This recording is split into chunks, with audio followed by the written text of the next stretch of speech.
right, now you're good. So thanks, Freddie, for coming on. Very knowledgeable. That was a lot of fun. I really appreciate him coming on. I think we both do, obviously. So we're going to move on to Brenton and Greg at the movies at home. Would you can go to the movies now? We're choosing not to because, we're still in a pandemic. But anyhow, here we go. Godzilla versus Kong. I think the best way to go with this is we want to know how we got here. Because, wow, we got the two biggest monsters in the universe fighting each other. How did we get here? Godzilla vs. Kong is the fourth film in the MonsterVerse, following 2014's Godzilla, 2017's Kong Skull Island, and 2019's Godzilla King of the Monsters. The film was originally slated for a 2020 release, but was pushed back to the 2021 due to the pandemic. The film crushed Wonder Woman 84 for best box office premiere in the pandemic era with a worldwide box office of $102.2 million. The film also came directly to HBO Max day one. It currently sits at certified fresh 75% critical score on Rotten Tomatoes and a 93% fan response. So I never saw 2014 Godzilla, and I'm basing that it's not necessary. It's not necessary. I've seen it. I saw it. Yeah. I think I saw it when I lived pre-moving to Alaska. I think I just watched it randomly one night. Right. While just drinking some beers. I mean, at this point, I think I might fine. go back. Yeah, I might go back and check it out just because at this point. Mm-hmm. But I don't think that there's. You're not missing anything. Yeah, I went and read. When we get to my actual thoughts on this, you'll know why I don't think we're missing anything. But yeah.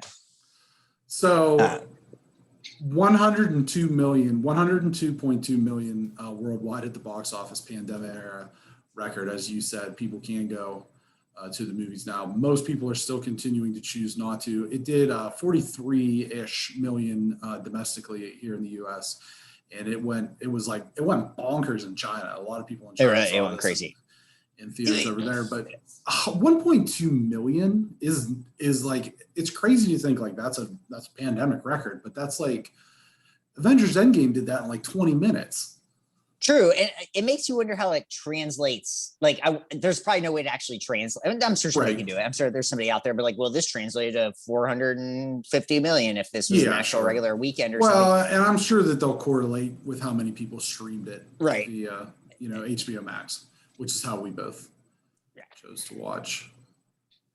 So let's get into the actual. Let's get into the plot. Let's get into the actual movie. So Godzilla is hurting people. We don't know why, or so Kyle Chandler informs us. As Godzilla rampages, King Kong is living in a Truman Show setup on Skull Island, where the great ape has outgrown his home. Apex baddie Walter Simmons unleashes a plot to have Kong lead them to a power source in Hollow Earth, led by scientists Eileen Andrews and Nathan Lynn, played by Rebecca Hall and Alexandra Skarsgård. So many Skarsgård. And joined by Simmons' daughter, Maya Simmons, played by Isa Gonzalez. The giant Kazu tussle in the ocean as Kong is transported via boat, with Godzilla taking round one. Meanwhile, there is a half-baked story arc about Madison Russell, Millie Bobby Brown, and Apex employee Bernie Hayes, Brian Tyree Henry, trying to rename people. Jeez, Liz. Anyhow, trying to uncover what happened to good old-fashioned two-name people, Brenton. Anyhow, trying to uncover what is driving Godzilla mad. Kong leads Apex to Hollow Earth and uncovers the power source they are looking for as Godzilla attacks Hong Kong, where the super sleuths uncover Apex. Using a severed Ghidorah skull, having created Mecha Godzilla. Before they can get the mechanical beast up and running, Godzilla and Kong tussle again, of course, because that's the movie. And this time, Kong takes round two in the night fight. However, at sunrise, Godzilla rebounds and scores a knockout. He's not an outfielder. Stop calling him Gonzalez. I'm sorry, Godzilla.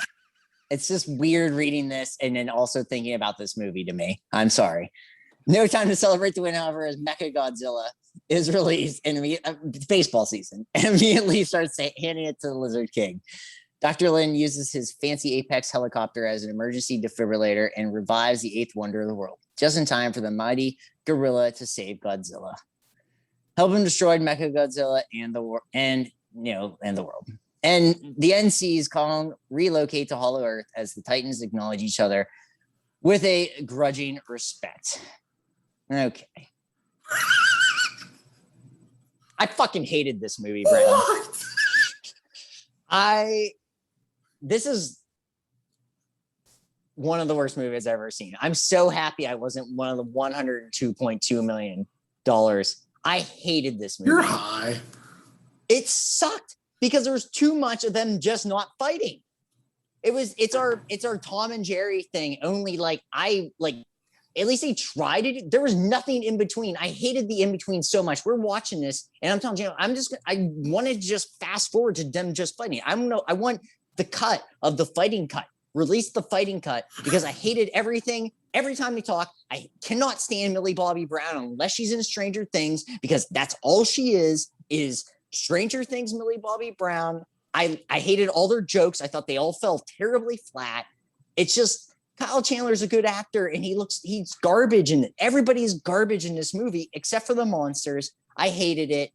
It drug on. You're just get me to the fights. I don't need a plot line. Literally do not need a plot line. Say they're mad at each other. Let's fight. That's all I care about. This is what this movie should have been. I hated it. It's 75% is garbage. I saw Rolling Stone gave it 1.5 stars. Thank God somebody was on my level because they're like, we all suffer except for the box office. Amen. I hated this movie. I will try to watch it where I just do my cut of watching them fight because this is these movies. Most of the time movies like this understand it. We don't really need to have a plot, but then this movie's no, let's plot. Let's get some plot into this. No, none of that. I hated it. Hated this movie. Couldn't wait for it to end. Hated how they had a truce. Unbelievably terrible. I like the fight scenes. Don't get me wrong. Love Mechagodzilla getting his head ripped off. All this was great to me. That's half the movie. It isn't half the movie. It's 30 minutes of the movie. It's only an hour and a half long. That's right. So an hour of the movie is people talking, which I do not give a shit about in these movies. Literally hate, just give me fighting. I want to just see, we're watching. I'm can we fight? Can we just have them fight? Because I don't want to hear people talk anymore. I really don't. And I hated it. I'm sad to say because I thought I was going to be stoked on it. Their first fight got me so pumped. And I'm here we go. And then there's a 25-minute scene of people talking about shit that I didn't care about. I'm this doesn't mean anything. And it doesn't mean anything. Director, writer, producers of these movies. Why are we doing this? Yeah, I'm sorry, but I'm not sorry. This movie sucked.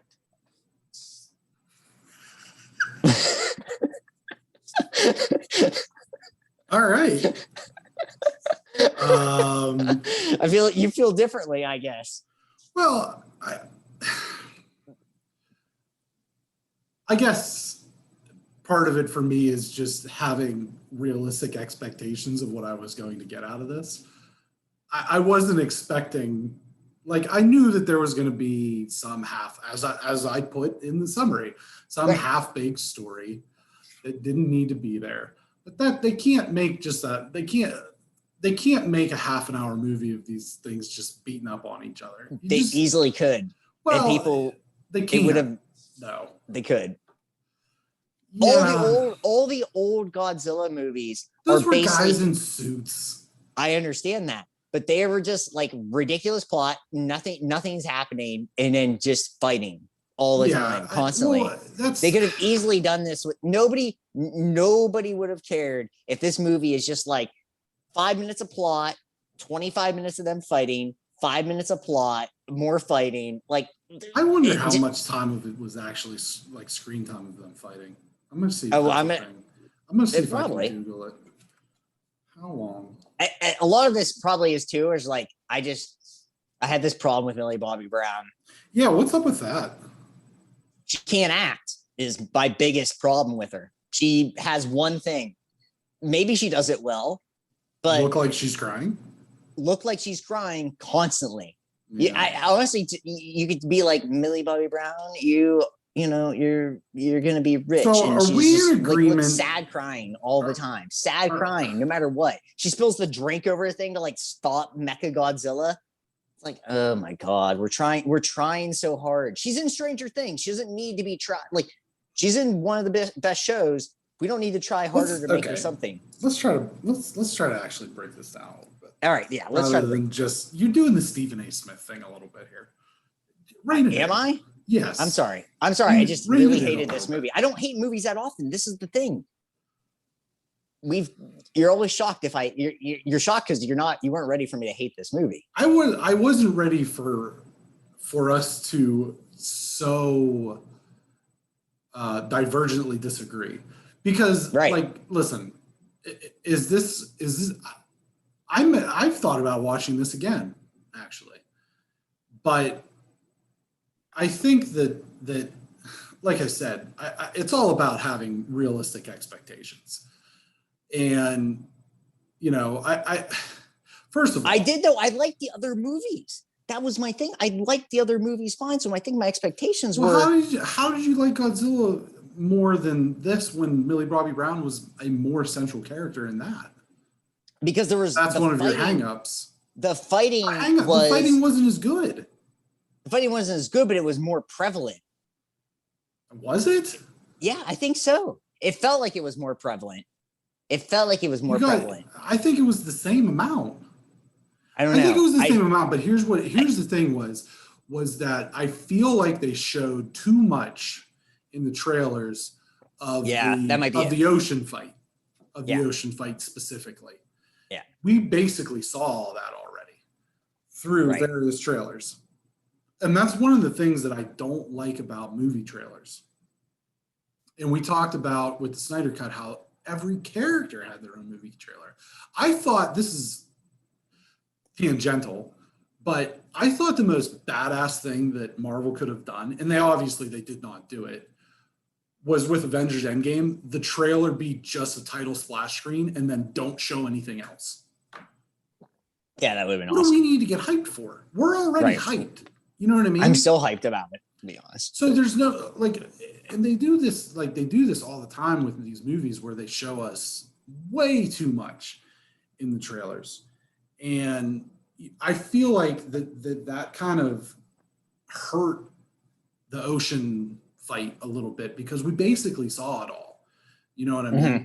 So I think that hurt. And maybe if you go into it fresh, not having seen basically one of the two big fights in the movie, because there were some other little things like Godzilla or King Kong fought some whatever down in Hollow Earth or this or that. It wasn't a ton, obviously.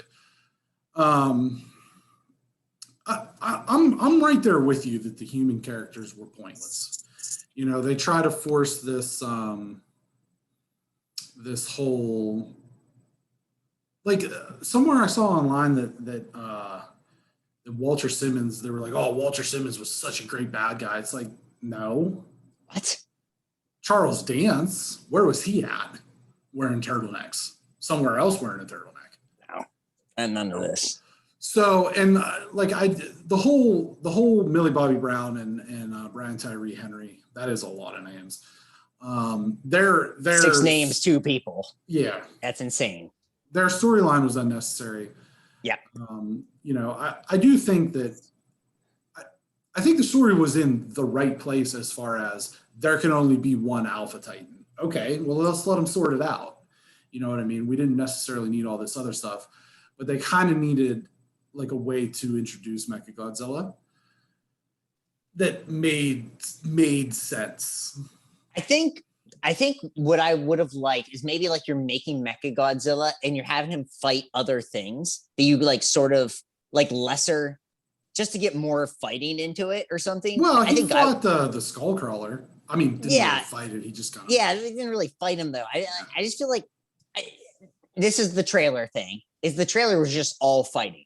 Right. Yeah. You know, yeah. Which I get it because you're trying to that's why I got so pumped. I was like, oh, is this movie just gonna be them fighting the entire time? And like, you know, I understand that you want to have a plot to like move things along, especially since this is the MonsterVerse and you know they want to keep this going. But that's like, I think this is the thing with Marvel is like, which we always go back to. Sorry, everyone, but Marvel has a thing where like you get a little plot and then you know what, 5-7 minutes comes along and they're like, you know what we need to do? A little fight scene. Give us a little action. And they do that really well. And they also, the biggest thing with Marvel the biggest thing that Marvel does is they're really good at pacing and they also know how to interject humor, that perfect amount. It's never too much. And this is the movie where everything seemed too forced to me. I think that's maybe the biggest difference between that and the last movie. It was just like, this seems so forced because like, oh, we have these two really cool, iconic characters and nobody will disagree. But we're trying to force all this other stuff in. Yeah. And I just didn't like the forcing. It's like, you already have two characters that everyone loves. Everyone is in on this movie, obviously, right. Money and the streams. But I think they try to do too much with something that you didn't need to. This wasn't two characters no one's ever heard of. Right, this is two big characters. And I think that was my biggest. I think that's actually why I hate it so much, is like, you already have really cool characters. It's Batman, Superman. You know what I mean? Like, this is really what it is. You know, when you're trying to do too much, it's whatever. And I'm disappointed. I mean, this doesn't change what I feel like going forward, because I think they can amend this. But well, I think that they catered to an American audience by making Kong the sort of sympathetic character. Right. But at the same time, I think we can all agree that Godzilla won. I mean, if it was a 3-round fight, he left him on the mat. You know. Yeah. He was keeping score at home. He gave him the standing. If you're scoring at home, or even if you're alone. I mean, he left him on the mat, and they had to revive him. I'm pretty sure that counts as Godzilla winning. But they did make Kong the more sympathetic character, which makes sense because as a primate, he can emote a little bit. And I think you saw that. Sign language. Yeah. And I think you saw that at times. And that was maybe all I really needed as far as the storyline goes. It's sort of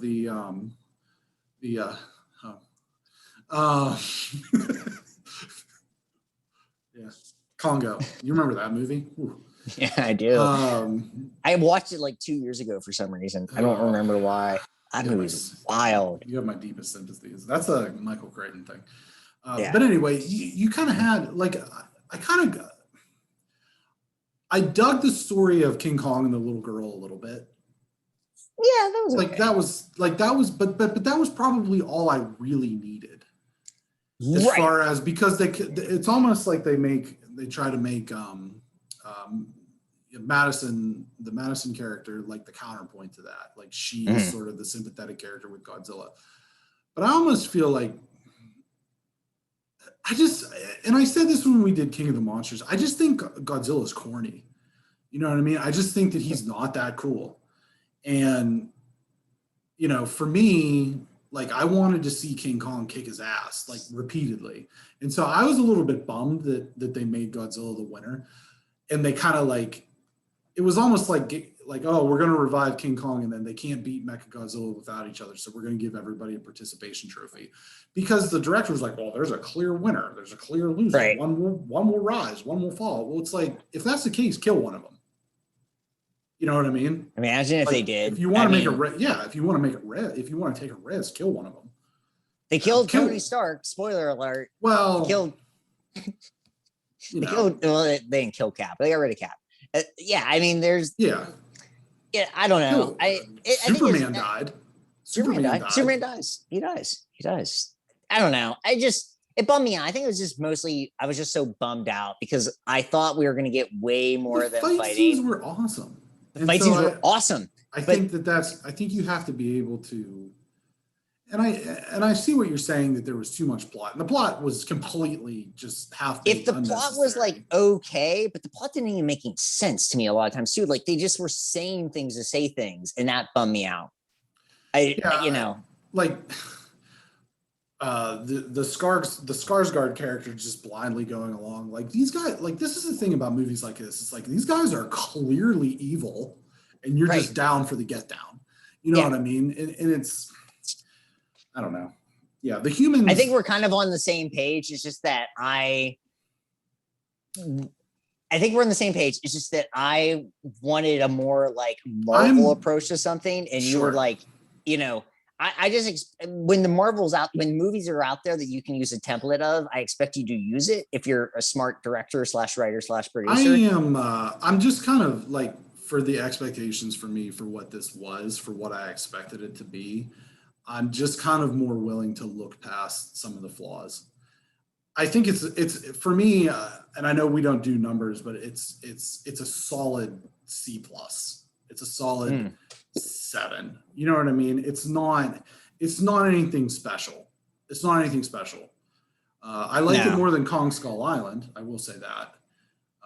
But the thing about Kong Skull Island that this movie didn't have is, like you said, about like the humor and the forced humor and things of that nature, would have been that Kong Skull Island had John C. Reilly, who's like actually funny. And like his scenes where he was just like injecting this almost like he's to the point where he's basically lost his mind. Yeah. And like that's how he's coming across, but he carries that character type well. Whereas, you know, Brian Tyree Henry, who's probably most well known for being Paperboy in Atlanta, the FX show, I know that he's got comedic chops, but I don't know that like playing the paranoid podcaster is exactly the character that is going to bring that out. Right. Yeah. A lot of people are kind of crapping on that whole thing, which I agree with. So, yeah. So it's a watch for me if you can kind of sideline any expectations that you're going to get a coherent narrative plot line. It's just worth it for me. It's just worth it for the fights.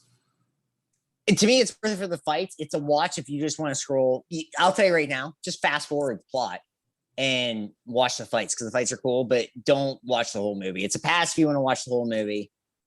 It's a watch for the fights. The fights are cool, but you know, I'm still not nervous about where they're going. They'll figure something out. But so that's kind of the next thing is where do we go from here? There were no end credit scenes, whereas Kong Skull Island and King of the Monsters both had some forward reveals. And this was the last confirmed movie of the MonsterVerse. Legendary Pictures is not too happy with Warner Bros.' decision to push the film to HBO Max. So if we are to see these two on screen together again, it will take some mending of fences. There is a rich history and plenty of adversaries in the universe to explore. So hopefully a deal can get done, as it would seem like a good idea to get these two together on screen more than once every 50 years. Yeah, of course it would be. Yeah. They should be on screen all the time. They should have a buddy cop movie. Number 3.